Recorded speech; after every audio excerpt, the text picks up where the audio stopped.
The alleged gunman in the Charleston church shooting is charged with 9 counts of murder, and in court, he hears from the families of the victims. Also tonight, new calls to confine the Confederate flag to history, not the present. At least 10 major wildfires are burning in the West, fed by drought and triple-digit heat.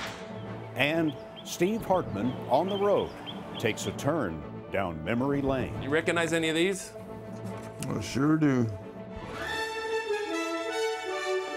This is the CBS Evening News with Scott Pelley. Today we witnessed an extraordinary moment in a Charleston courtroom. In South Carolina, victims are allowed to speak in bail hearings, and as Dylan Roof made his first appearance by teleconference from jail, families of the 9 people gunned down during Bible study told him about the precious lives that were wrenched away. Deeply religious families gathered their courage and surprised nearly everyone. Ethel Lance, 70 years old, left 5 children, 7 grandchildren, and 4 great-grandchildren. A daughter spoke for the family. You took something very precious away from me. I would never be able to hold her again. But I forgive you. And have mercy on your soul. 49-year-old Reverend DePayne Middleton Doctor was a mother of 4. A sister spoke for the family. We are the family that love built. We have no room for hate, so we have to forgive. I pray God on your soul, and I also thank God that I won't be around when your judgment day comes with him. 26-year-old Twanza Sanders reportedly tried to shield others from the gunman. His mother addressed his accused killer. We welcome you Wednesday night in our Bible study with open arms. You have killed some of the most beautifulest people that I know. Twanza Sanders is my son, but Twanza was my hero. Twanza was my hero. But as we said in Bible study, we enjoyed you, but may God have mercy on you. 21-year-old Dylan Roof could hear the families, but he could not see them. Bond was set at $1 million on one of the charges. Justice correspondent Jeff Pegues has more from that hearing. Jeff? Scott, Dylan Roof is being held in a jail cell in a building behind this barbed wire fence. We're told that he's in solitary confinement and under suicide watch. What is your age? 21. Dylan Roof stood emotionless as he heard the charges against him. 9 counts of murder for the 3 men and 6 women investigators say he gunned down Wednesday night. Charleston is a very strong community. We have big hearts. From the bench, Chief Magistrate James Gosnell expressed sympathy and support for both the victims of the shooting and Roof's family. We must find it in our heart at some point in time not only to help those that are victims, but to also help his family as well. All units responding, 110 Calhoun State. Active shooter, multiple people down. New details emerged today about Wednesday's horrific rampage. According to a warrant for his arrest, Roof, seen here on surveillance video, entered Emmanuel AME Church around 8:06 p.m. wearing a fanny pack. After attending a Bible study class for an hour, the court documents say he stood up and pulled out a handgun and began shooting. All 9 victims were shot multiple times. The warrant says that before Roof left, he stood over a witness and uttered a racially inflammatory statement. CBS News has learned Roof told a witness that he had spared her life so she could tell others what happened. In addition to her, a woman and a 5-year-old boy also survived by playing dead. Joseph Riley is the mayor of Charleston, South Carolina. I knew many of these people, I admired them and loved them and worked with them, and so it's the hardest thing I've done in this job and probably the hardest thing I'll do in my life. Roof evaded capture for more than 12 hours. According to the warrant, Roof's father, and uncle recognized him from the surveillance image released to the public and contacted the Charleston Police Department. Roof's father also told police his son owned a .45 caliber handgun. When Roof was apprehended in Shelby, North Carolina yesterday, law enforcement sources say a Glock 41, a .45 caliber handgun, was found in his car. He was arrested and taken to the Shelby police station. Why did you do it? Law enforcement sources say during an interrogation, Roof revealed that he had been planning the attack for some time and that he chose the church because it was an historic African-American church. Sources say he also revealed that while he was sitting in the Bible study, he considered abandoning his plan, but then changed his mind because a source says he thought if he didn't do it, no one else would. If convicted, Roof could get the death penalty. And Scott, we learned today the Department of Justice is investigating this case as both a hate crime and an act of domestic terrorism. Jeff Begay's on the investigation for us tonight. Jeff, thank you very much. This evening, the sorrows and the hopes of Charleston are filling a 5,000-seat arena in the city's official vigil. This is a live picture now inside the arena, the TD Arena, where the College of Charleston plays basketball. Amid all the prayers for harmony, attention is focusing again on a symbol of division in the state capital, Columbia. And here's Elaine Quijano. Today, the flags of the United States and South Carolina flew at half-staff over the state capitol, but the Confederate flag remained at full height. It's against state law to touch it. Governor Nikki Haley was asked about permanently removing the flag on CBS This Morning. There will be policy discussions, and you will hear me come out and talk about it. But right now, I am not doing that to the people of my state. In Charleston, some think the time for that conversation is now. NAACP National President Cornell Brooks asked for meaningful dialogue about the scourge of racism. We say this not because we're trying to sow division, but rather because we're trying to sow unity. A unity of purpose, a unity of commitment, a unity of resolve, so that we confront the racism in our midst. And that means, certainly symbolically, we cannot have the Confederate flag waving in the state capitol.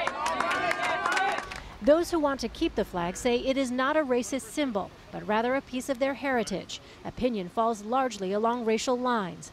73% of whites feel the Confederate flag should stay. 61% of African Americans say it should not be flown on the State House grounds. Reverend Joseph Darby was born and raised in South Carolina. I'm over 60 years old. I remember when the Klan marched behind that flag. I have seen those rallies. It was put up at the height of the civil rights movement, and it was done so across the South, and the implication was clear. What do you see when you see the Confederate flag flying? Rape, torture, terrorism, murder, subjugation. President Obama has said he thinks the Confederate flag belongs in a museum. Scott, the accused gunman was driving a car with a Confederate flag license plate. And the mayor of Columbia said today that the flag is bound to go. Thank you very much, Elaine. It's worth noting that today is the 150th anniversary of Juneteenth, the day the last remaining slaves in Texas were emancipated. And it was 51 years ago today that the Senate passed the Civil Rights Act, which outlaws discrimination based on race, color, religion, sex, or national origin. This evening, President Obama said it is not enough to grieve after tragedies. The U.S. needs to have a conversation about gun safety, and in his words, fix this. Major Garrett reports that debate is underway. South Carolina law allows concealed firearms inside churches if the pastor approves. Pastor and state senator Clementa Pinckney opposed that law. A day after Pinckney and 8 others were shot and killed, lobbying group Gun Owners of America noted, quote, potential victims were disarmed by law. Eric Pratt speaks for the group. The problem is that people aren't allowed to take their firearms into certain places, and that's where these mass shootings are occurring. Today at the U.S. Conference of Mayors, President Obama rejected that theory. And so I refuse to act as if this is the new normal, or to pretend that it's simply sufficient to grieve and that any mention of us doing something to stop it is somehow politicizing the problem. After the Sandy Hook Elementary School massacre in 2012, Congress voted down President Obama's push for background checks on most firearm sales and smaller ammunition magazines.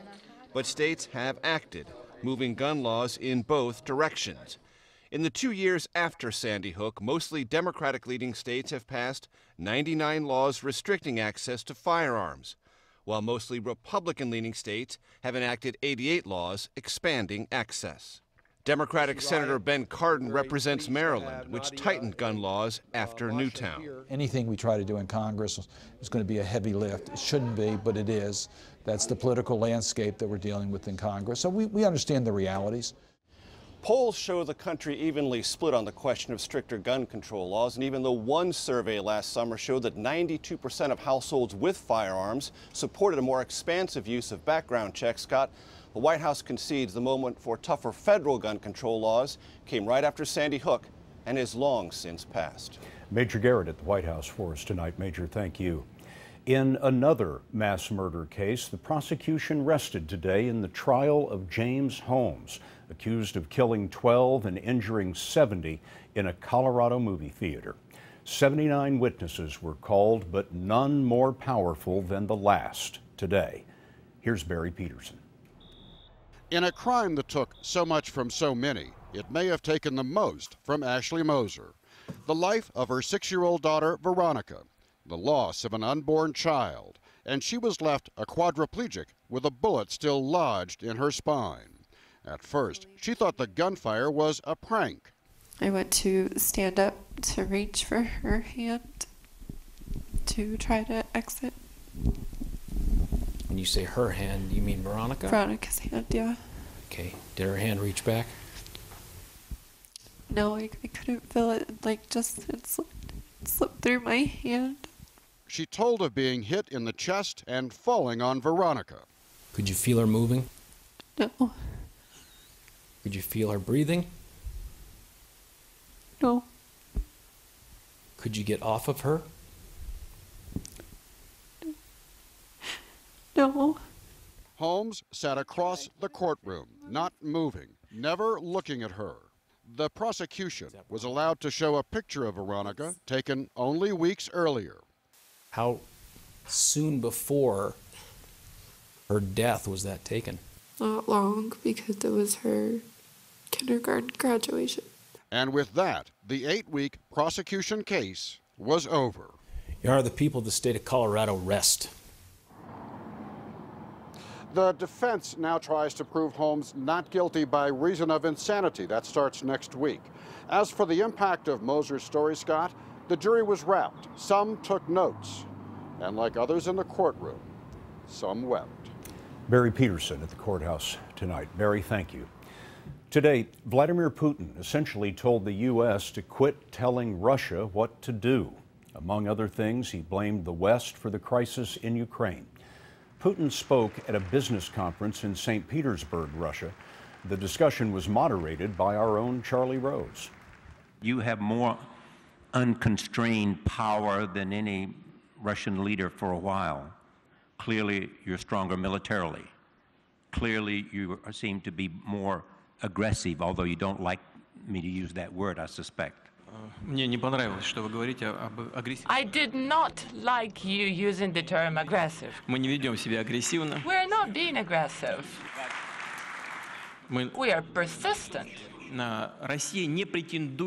Russia is not striving for dominance. What we're seeking are equal partnership with all members of international community. There'll be more of Charlie's rare interview with the president of Russia Monday on CBS This Morning. Wildfires are burning across the West, and Oakland throws a party for the champs when the CBS Evening News continues.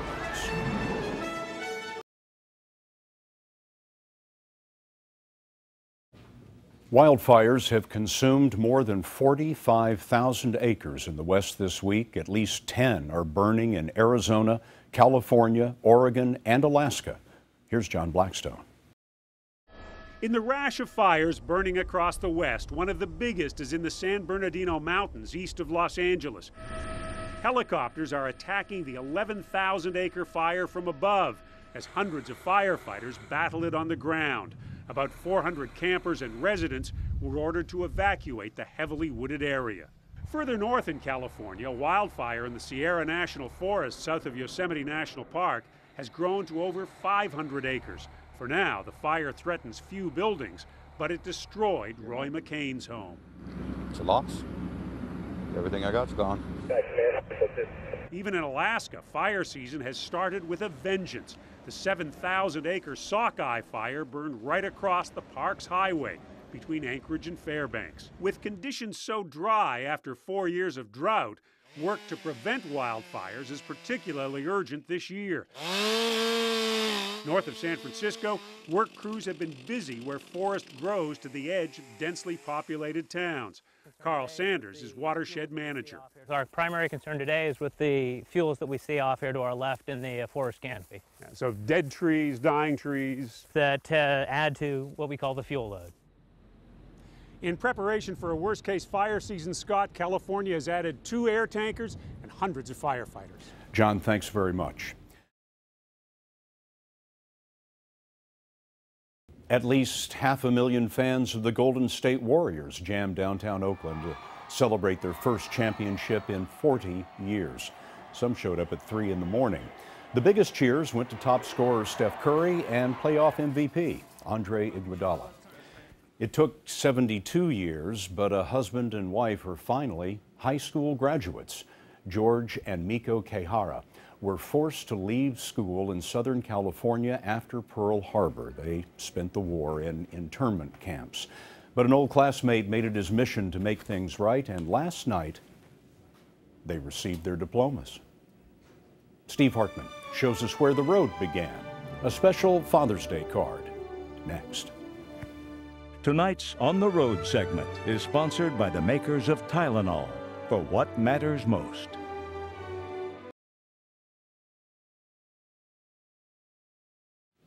A while back, Steve Hartman brought us a very personal story, but one that many folks could identify with. At the end of a tough week, and with Father's Day coming up on Sunday, it seemed like a good time to share it again. So here's Steve on the road, at the intersection of yesterday and tomorrow. Long before I went on the road, there was one road, Malcolm Road in Toledo, Ohio. There was one house, number 1053, and one man, my number one. You recognize any of these? Sure do. My father, George Hartman, built this house himself back in 1955. I sure do. How long were you planning on living here? The rest of my life. But when we built this house, we didn't consider stairs as a factor when you got old. And so here we are. At that moment, elderly parents and their grown children seemed to dread equally the selling of the family home. I prefer to stay, but you also have to realize that all good things come to an end. After my mom died last year, it became increasingly difficult for him to manage on his own. So last month, my brother Joe and I went to Toledo to pack up his things. See what that is? What is that? My mother's hair when she died. She never got gray hair, as you can see. I would have taken your word for it. We spent a couple days trying to help Dad with his downsizing. Yeah, I don't want to throw anything away like that. Okay. Which at times felt more like same-sizing. Shoehorn? Yeah, I was looking for that. But when pressed, the only things that truly mattered centered on either his faith, rosary, yeah, or his family. I love you, Dad. Happy Valentine's Day. You want to throw that away? No. A house that raised a family is so much more than wood and shingles. It's home to almost every memory of our younger lives. It's in the background of everything we were and helped make us who we are. It's where we learned to feel safe, sound, and sometimes even invincible. Yes, technically a house is just a place, but at times like this, it sure feels more like a person. My dad is now moving to a one-story apartment near my other brother, Mike, in Atlanta. There you go, Dad. And although I know he's not going to like it at first, hopefully, eventually, he'll be able to focus less on what he left behind and more on what he made possible. Steve Hartman, on Malcolm Road in Toledo, Ohio. And that's the CBS Evening News for tonight. For all of us at CBS News all around the world, I'm Scott Pelley. I'll see you Sunday on 60 Minutes. Happy Father's Day. Good night.